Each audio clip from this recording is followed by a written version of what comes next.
everyone. So I did my term paper on worker stress, negative employee attitudes, and behaviors, straight out of chapter 10.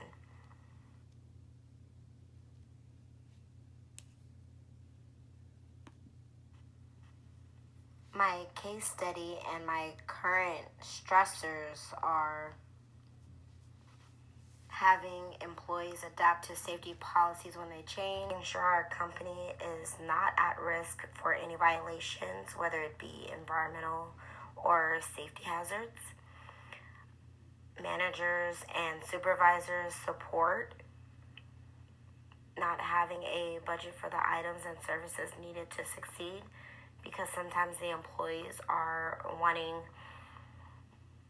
supplies so they can perform their job effectively and efficiently, but due to our budget, we may not be able to comply. Also, completing reports for the water district and air district and so on and so forth.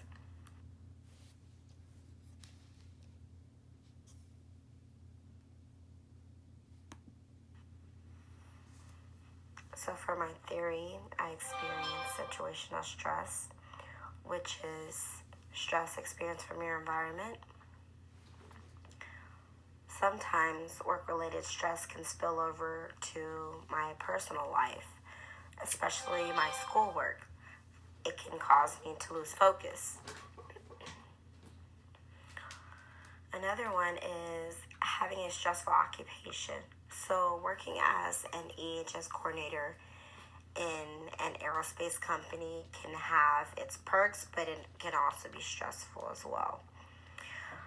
I constantly have to be aware, alert, and make sure that all the employees are working in a safe environment. Lastly is work overload. The role requires me to have excessive work speed, output, and concentration. For example, I have my daily task and quarterly reports that needs to be completed in a timely manner.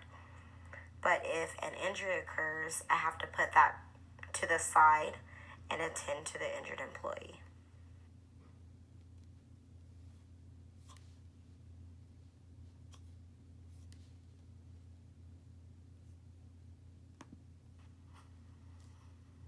So my research finding is job burnout. Burnout can occur when you are exhausted at work and you're experiencing work overload.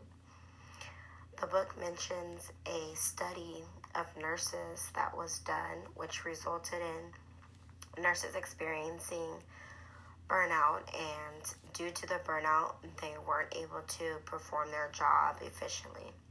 And they also had negative attitudes towards their supervisor.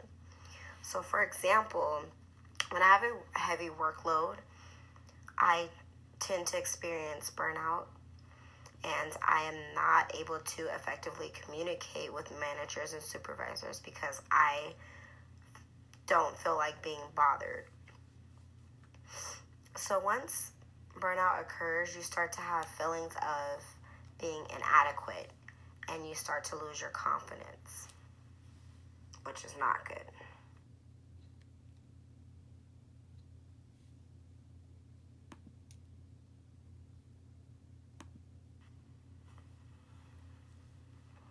The journal article I chose was Fusing Character Strengths and Mindfulness Interventions, Benefits for Job Satisfaction and Performance. This study was about mediators and their intervention to reduce stress, increase job satisfaction, and performance through mindfulness. This was an experimental study which contained two independent variables. The first one being mindfulness-based stress prevention, the second one being mindfulness-based stress reduction.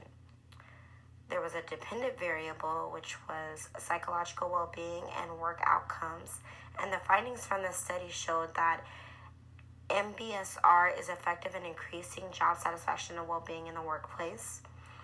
The results lasted up to 6 months, and the task performance only remained effective directly after the intervention. Also, the study showed that work satisfaction characteristics played a big role with MBSP and job satisfaction. MBSP is more effective regarding performance, whereas MBSR is more effective towards well-being. And lastly, mindfulness decreases concerns about work stressors.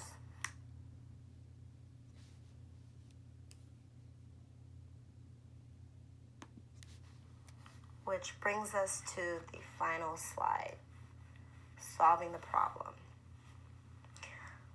Since being an EHS coordinator is a naturally stressful job, I would highly recommend mindfulness sessions once in a while, maybe once every month.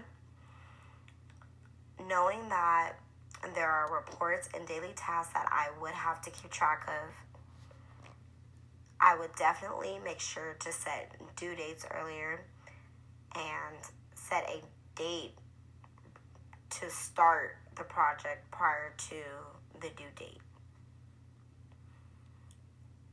I would also inform my manager when I begin to experience work overload to see if I can get additional assistance to relieve the work stress.